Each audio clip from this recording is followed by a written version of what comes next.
سر سب سے پہلے تو آپ کے شکر گزار ہیں کہ آپ تیسری بین الاقوامی سیرت کانفرنس میں تشریف لائے، تو سر اس حوالے سے اپنے تاثرات میں ہم فرمائیں۔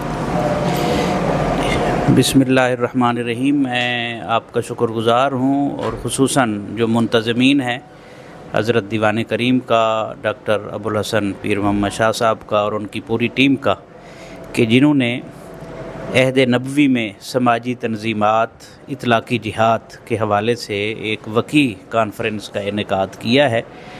تو ظاہر ہے جب تک سماج صحت مند نہیں ہوگا اس وقت تک ریاست بھی صحت مند نہیں ہو سکتی۔ جو فرد سے آگے معاشرہ بنتا ہے، معاشرے سے آگے ریاست وجود میں آتی ہے۔ نبی کریم صلی اللہ علیہ وسلم نے جو پہلا کام کیا مکی زندگی میں، رجال کار تیار کیے، اور وہ اتنے کامیاب رجال کار تھے، ان میں سے جب بھی کوئی کسی علاقے میں بھیجا گیا اس نے وہاں کا نقشہ بدل دیا۔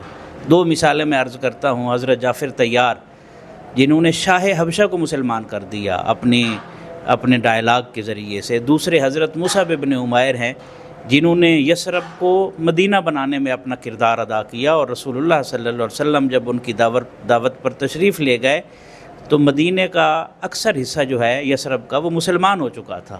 تو ہمیں بھی ایسے رجال کار تیار کرنے کی ضرورت ہے جو سماجی طور پر مؤثر ہوں۔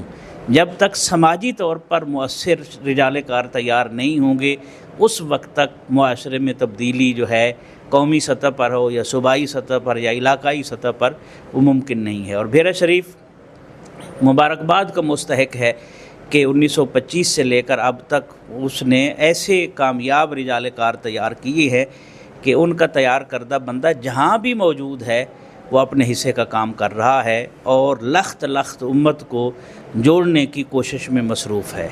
اللہ تعالیٰ اس ادارے کو قائم رکھے اور اس کی برکات کو عام فرمائے۔